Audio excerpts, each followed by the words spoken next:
नमस्कार.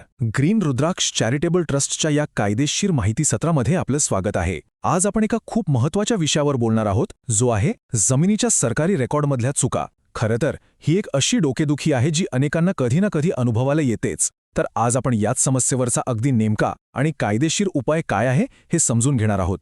जरा विचार करा, समजा एखाद्याच्या सातबाऱ्यावर किंवा सिटी सर्वेच्या रेकॉर्डवर चुकीचं नाव लागलंय किंवा जमिनीचं क्षेत्रफळच चुकलंय, नाहीतर वारस म्हणून चुकीच्या व्यक्तीची नोंद झालीये. अशा परिस्थितीत नेमकं करायचं काय, कुठे जायचं? या प्रश्नाचं उत्तर जर माहीत नसेल तर मग वेळ आणि पैसा दोन्ही वाया जाऊ शकतात.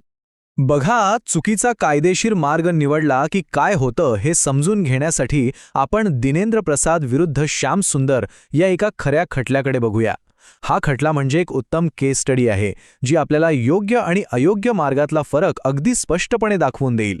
या प्रकरणात झालं असं की वादी थेट दिवाणी न्यायालयात म्हणजे सिव्हिल कोर्टात गेले. त्यांचं मुख्य म्हणणं होतं की जमिनीच्या रेकॉर्डमध्ये 2009 साली झालेली एक फेरफार नोंद म्हणजे म्युटेशन एंट्री ही चुकीची आहे, आणि याच मुद्द्यावर त्यांनी एक जुनं मृत्यूपत्र आणि काही खरेदी खतही रद्द करण्याची मागणी केली होती. पण या सगळ्या प्रकरणाचा मूळ पाया होता तो म्हणजे सरकारी रेकॉर्डमधल्या एका नोंदीला दिलेलं आव्हान.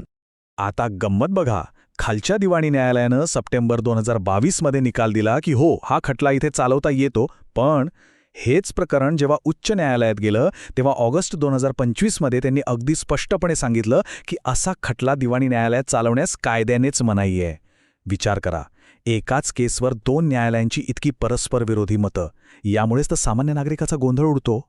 मग साहजिकच खालच्या न्यायालयाच्या निर्णयाला आव्हान दिलं गेलं आणि प्रकरण पोचलं थेट मुंबई उच्च न्यायालयात. आणि तिथे उच्च न्यायालयाने कायद्याचा कीस पाडला आणि या सगळ्या कायदेशीर गोंधळावर एकदाचा पडदा टाकला. या खटल्याचा प्रवास पाहिला तर काय लक्षात येतं? 2022 मध्ये सुरू झालेला हा खटला 2025 मध्ये उच्च न्यायालयाच्या हस्तक्षेपानंतर पुन्हा त्याच ठिकाणी येऊन थांबला, जिथून तो खरं तर सुरूच व्हायला नको होता.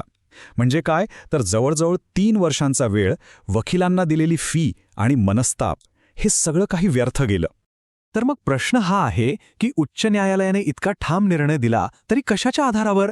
याचं उत्तर दडलंय महाराष्ट्र जमीन महसूल संहिता 1966 मध्ये. खरं सांगायचं तर या कायद्यातील काही कलमं प्रत्येक मालमत्ताधारकाला माहीत असणं अत्यंत गरजेचं आहे. यातल्या सगळ्यात महत्त्वाचं कलम आहे कलम 158. हे कलम म्हणजे दिवाणी न्यायालयांसाठी एक प्रकारे नो एंट्री बोर्डच आहे.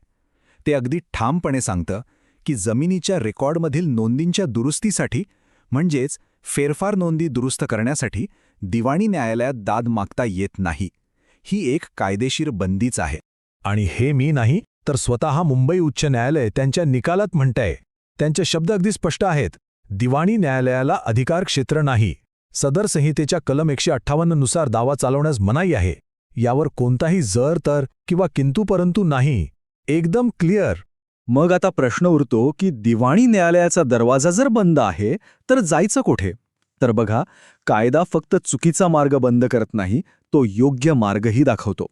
आणि तो योग्य आणि अधिकृत मार्ग जातो थेट जिल्हाधिकारी कार्यालयातून.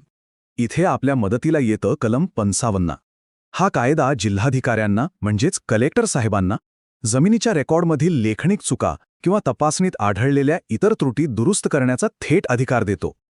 याचा अर्थ असा की या कामासाठी खरी शक्ती दिवाणी न्यायालयाकडे नसून ती जिल्हाधिकाऱ्यांकडे आहे.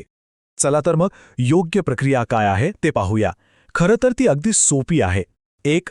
आपल्या रेकॉर्डमधली चूक नेमकी काय आहे ते ओळखा. 2. ती चूक सिद्ध करणारी सगळी कागदपत्र आणि पुरावे एकत्र गोळा करा. आणि 3. थेट जिल्हाधिकाऱ्यांकडे कलम 155 नुसार दुरुस्तीसाठी एक साधा अर्ज करा. बस, हाच आहे सरळ, सोपा आणि कायदेशीर मार्ग. या संपूर्ण विश्लेषणातून एक गोष्ट तर अगदी सूर्यप्रकाशासारखी स्पष्ट होते, ती म्हणजे कायद्याची योग्य माहिती असणं हीच आपली सर्वात मोठी ताकद आहे. होतं काय की अनेकदा चुकीच्या सल्ल्यामुळे किंवा काही वेळा महसूल कर्मचाऱ्यांकडून योग्य मार्गदर्शन न मिळाल्याने लोक दिवाणी न्यायालयाचा हा लांबचा आणि प्रचंड खर्चिक मार्ग निवडतात. म्हणून एक गोष्ट कायमची लक्षात ठेवा. जमिनीच्या रेकॉर्डमधील फेरफार नोंदी दुरुस्त करायच्या असतील तर दिवाणी न्यायालयात जाणं हा पूर्णपणे चुकीचा आणि कायद्याने बंद केलेला मार्ग आहे. त्यामुळे यावर नक्कीच विचार करायला हवा. जेव्हा कायदाच एक थेट, सोपा आणि अधिकृत मार्ग दाखवत आहे, तेव्हा चुकीच्या माहितीच्या आहारी जाऊन आपला वेळ, पैसा आणि मनःशांती वाया घालवणारा हा लांबचा वळसा घेण्याची गरजच काय, नाही का? म्हणून योग्य माहिती निवडा, योग्य मार्ग स्वीकारा.